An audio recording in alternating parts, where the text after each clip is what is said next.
watching News 25. Local coverage you can count on.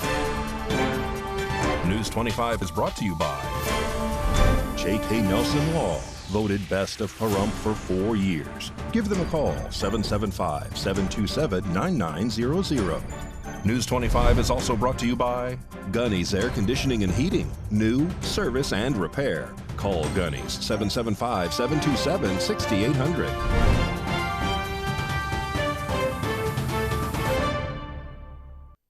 Hello and welcome to this edition of News 25. I'm Unat Gentry. It is Thursday, August 3rd. Well, a trio of vehicles crashes this morning on the highway. David Preston gives us all those details. Jason Ernest of Mount West Lawyers. Don't be bullied by insurance companies. Call me, 775-727-9500. A three-vehicle crash happened around 10 o'clock this morning on Highway 160 near Highway 372 in front of Bank of America. According to the report, a red Honda hatchback rear-ended a black TRD off-road Tacoma truck, causing the truck to bump into a white Ford Escape in front of him in the southbound lane of Highway 160. There was little to no damage on the Ford Escape, but the Tacoma suffered major rear-end damage and the red Honda suffered major front-end damage. Nevada Highway Patrol, along with Nye County Sheriff deputies and Pahrump Valley Fire and Rescue, arrived on the scene. The woman who was driving the red Honda complained of chest pains and was treated on site, but refused to be transported to a medical facility. Traffic is being diverted around the crash site. There are no other injuries reported. A man is taken into custody in Las Vegas after police say he attempted to rob an elderly woman at the Gold Coast. Rory Rossell reports. A Las Vegas man accused of targeting older Asian women and stealing their purses in a robbing spree told police that he chooses his victims because they are, in quotations, easy targets, according to the declaration. On Tuesday, June 27th, officials with the Las Vegas Metropolitan Police Department were dispatched to Gold Coast Hotel and Casino after a reported robbery. The victim, an Asian woman, alleged that she was in the parking garage walking to her car when a man reportedly approached her from behind. She told police that he grabbed her purse and attempted to take it from her. According to the report, the victim told police that she tried to hold on to her purse and the man punched her in the head and allegedly threw her to the ground. The victim told police that he punched her 3 or 4 more times once she was on the ground before he fled the scene. A surveillance video from the area shows the man wearing bright red shoes and a multicolored sweatshirt running from the scene. The report also stated that the man took a Gucci purse, a Louis Vuitton purse, approximately $1,000 cash, and 2 credit cards,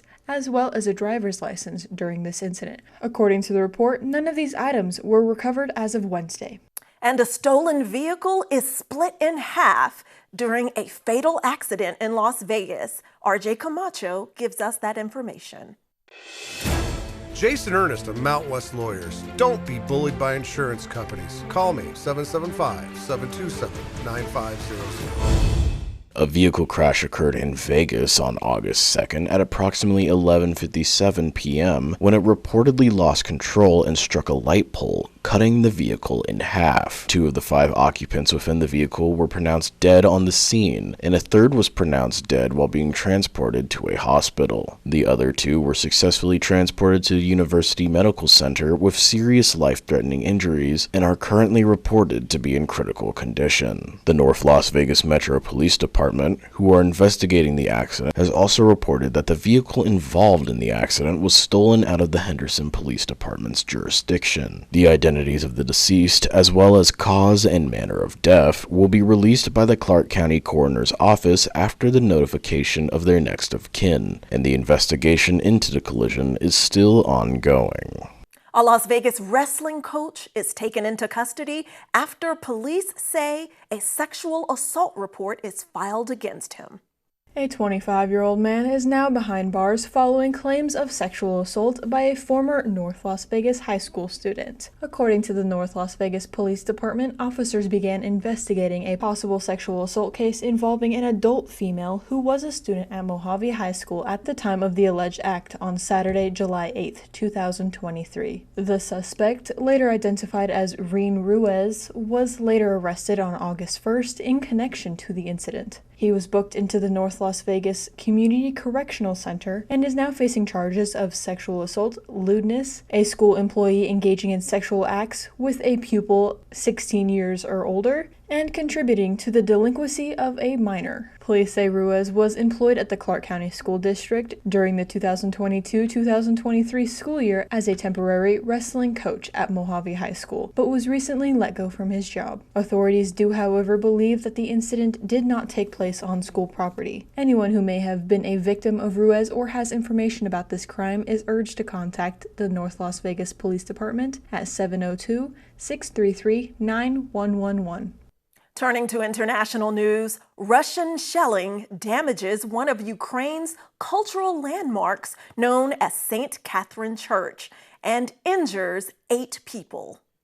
As of 8:48 p.m. today, it has been reported that Russian shelling has damaged a landmark church Thursday in the Ukrainian city of Kherson. The church's significance came from holding the remains of Prince Grigory Potemkin, who was an 18th century Russian military commander that encouraged Catherine the Great to expand the Russian Empire into what is now known as southern Ukraine. The shelling attack has left 4 civilians wounded, and, according to reports from the Ukraine's emergency service, 4 of its workers were injured due to a result of a second round of shelling as they attempted to quell a fire at St. Catherine's Cathedral.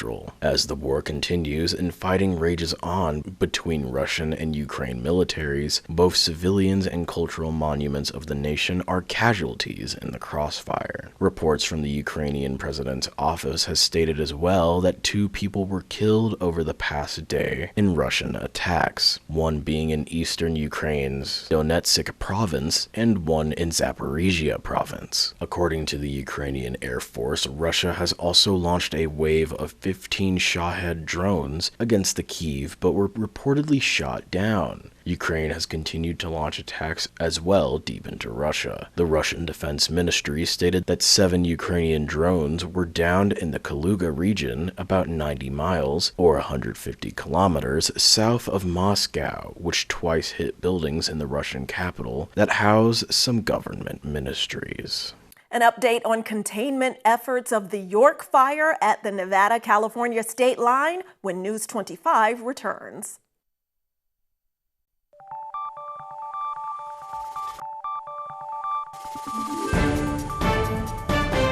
You're watching News 25. Local coverage you can count on. Welcome back to News 25. Well, the York fire grows to more than 94,000 acres, but fortunately is now at 50% containment. As of August 3rd, 2023, the York fire is currently at 94,009 acres. With 63% containment, 9,127 acres are in Clark County, Nevada. Firefighters are currently monitoring the area and will continue to perform minimal impact suppression tactics in their full suppression efforts. The joint efforts to suppress the York fire by bringing together resources from various agencies is a testament to the response during wildfire emergencies. The involvement of the National Park Service, Bureau of Land Management, USDA Forest Service, California Department of Forestry and Fire Protection, San Bernardino County Fire Protection District, and Clark County Fire highlight the scale and severity of the fire and the need for extensive resources to tackle it effectively. New bipartisan legislation introduced by Senator Jackie Rosen is aimed at improving electoral rights and security.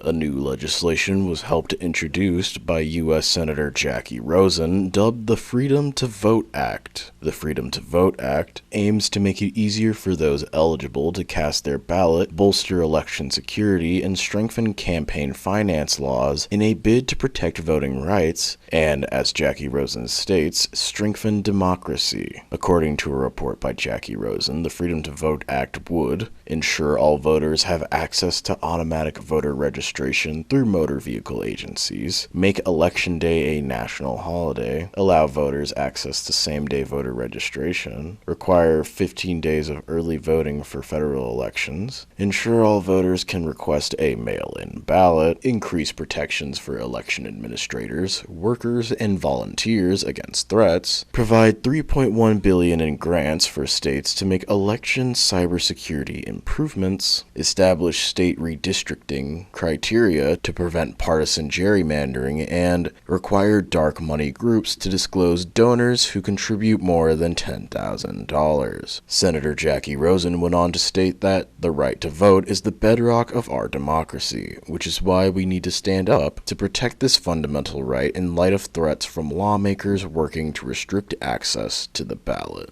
Well, our local annual Purple Heart Day is next Monday, so News 25 is speaking with Dr. Tom Waters about the upcoming event honoring veterans. Hi, I'm Tom Waters, and always want to talk about August 7th, Purple Heart Day. August 7th was selected as Purple Heart Day by General George Washington back in 1781 when he awarded the first purple citation, and it became Purple Heart Day. And so every August 7th, we celebrate Purple Heart Day to recognize those recipients of the Purple Heart Medal. It'll be at the Veterans Memorial at the Chief Tacoma Cemetery here in Pahrump, and we've invited quite a few people. But all the veteran organizations are going to be represented there, and we'll have a representative from the governor's office also coming in to present some proclamations, and we'll have proclamations from the county as well as from the town to present to the veteran organizations. This is something we like to do each and every year to recognize those Purple Heart recipients. I am a Purple Heart recipient. We have several in Pahrump. Most do not want to be recognized, but we recognize them anyway to say we thank them for their service. And my brother, I mention that every year, was killed in Vietnam, so I have his Purple Heart as well. So we want to make sure that all Purple Heart recipients, whether they were killed in action or whether something happened and they were just injured and came home with those injuries, we still want to recognize Purple Heart recipients. And this is our way of saying thanks to each and every one, Gold Star families as well, and every family member that participated with the Purple Heart members. Also coming up soon, the Pahrump Fall Festival, and you need to know that passes and tickets are now available for purchase. Fall Festival, Carnival passes, and rodeo tickets are now available online. Passes and tickets are also available at the Pahrump Tourism Office, 400 Highway 160, Monday through Friday, 8 a.m. to 4 p.m. Passes and tickets are also available at the Nye County Finance Office, 2101 East Calvada Boulevard. Ask for Christina. Passes for the carnival will be available at on-site ticket booths the day of the carnival. Rodeo will also be available at ticket booths the day of, unless sold out. Contact Courtney Kenny at 775-727-2825 with any questions, or visit the Fall Festival webpage at pahrump.nv.gov/302/Pahrump-fall-festival. Well, if you have travel plans for the weekend, stay tuned after this break because we're tripping with Mikey after the break.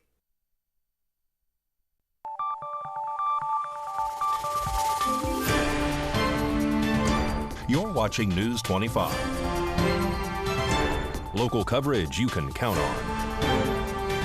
News 25 is brought to you by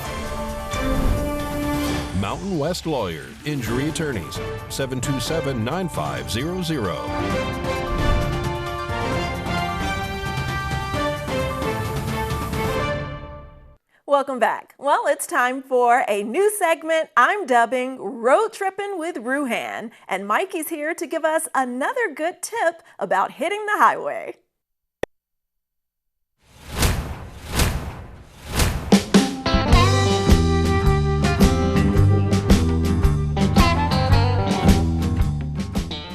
Looking to get away this weekend? Friday, August 4th marks the anniversary of the Great American Outdoors Act, which means admission to national parks this weekend is free. Just about a 4-hour drive. In Springdale, Utah, Zion National Park, Utah's first national park. Follow the paths where people have walked for thousands of years. Gaze up at massive sandstone cliffs of cream, pink, and red that soar into a brilliant blue sky. Experience wilderness in a narrow slot canyon. Zion's unique array of plants and animals will enchant you as you absorb the rich history of the past and enjoy the excitement of present-day adventures. The park has 3 campgrounds: Watchman Campgrounds, Lava Point Campground, and South Campground. You can take a wilderness day hike, river trips, rock climbing, and much, much more. Visit nps.gov/Zion for all the adventure that awaits. Thanks so much, Mikey. Well, let's turn now to health news. And with so many workout shoes on the market, it might be hard for you to know if you're buying the right one. So what should you look for? The shoe needs to be comfortable and it needs to fit well. So often patients will say, well, I bought this shoe because I love the color. Or it's the latest one on the market, or it's this, or it's that. But if it doesn't fit well, then it's not the right shoe for you. When looking for a workout shoe, podiatrist Joy Rowland with Cleveland Clinic says it's crucial to figure out what you'll be using them for because shoes are built for different activities. Running shoes should have a good shock absorption in the heel, and walking shoes should feel cushioned and stable on your feet. To find the right fit, Dr. Rowland suggests people wear the sock they typically use while working out and try on the shoe later in the day. She says your feet swell as the day goes on, especially after exercising, so you want to make sure it still feels comfortable when your feet are more swollen. Dr. Rowland recommends going to a proper shoe store to get fitted if possible. They will fit you according to the exercise that you're going to be doing, and make sure that the width of the shoe is appropriate for your foot type, that the arch height is appropriate for your foot type, but also the exercise activity.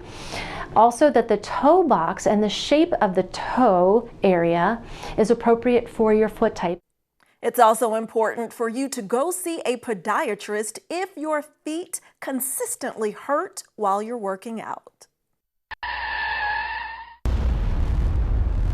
News 25 WeatherCam is brought to you by Lerner and Rowe Injury Attorney's Office in Pahrump. In a wreck, need a check? Call 702-877-1500. Rain's gone away, dry, beautiful blue skies, and a closer look at our temperatures during weather after the break.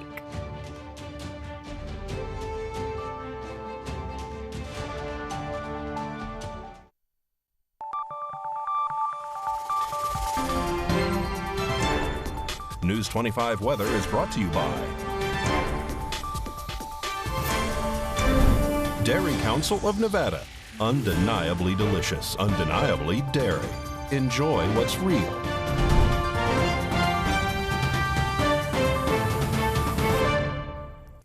Hi, good evening, Nevada. It's John Kohler from the KPVM Channel 25 Weather Studios, all up and down the East Country Radio Network and worldwide on the local BTV app, the app that's so delicious with coffee. 91 degrees out there in Fernley, Fallon, saw 92. Carson City, wow, you're doing it, 87 degrees, but you didn't quite do it as good as Tonopah. Cool Spot Award winner at 85, very pleasant out there in Tonopah. Congratulations. In Goldfield, 87, just missed the mark, 96 in Beatty.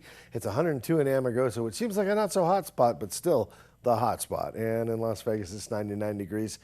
Death Valley saw 114, just go with that, I guess, here in the paradise of Pahrump. Let's take a look at 98 degrees. That's a pretty nice temperature. 100 degrees just a little bit earlier. Winds out of the south-southwest to 12 miles per hour. Did not do anybody no harm. Sun rose this morning at 5:52 a.m. Setting this evening, look for it to go away at 7:47 as we head to our low tonight of 68 degrees under clear skies. Nice star watching tonight, and humidity reasonable, 16%. Not too bad as we head on into the rest of the week. How does this fine day hold up? Well, it holds up just fine. Look at this. Next 4 or 5 days, sunshine, temperatures about 104, 105 degrees on average. Winds hovering right around the 11, 12 mile an hour mark until about Wednesday. And then, just one single cloud visits us here in Nye County, and it's going to, be shared by all of us. Won't that be fun? 101 degrees will be the way we finish out the week. 2 degrees drop on the entire week. I guess that's a pretty good trend. We like that. Back to the desk. Here's Unette. Well, back up above the century mark for this first weekend of August. Thanks so much, John. All right, that does it for this edition of News 25. I'm Unette Gentry, and from all of us here at KPVM and Ace Country Radio, thanks for joining us, and we'll see you on the air next newscast. Good night.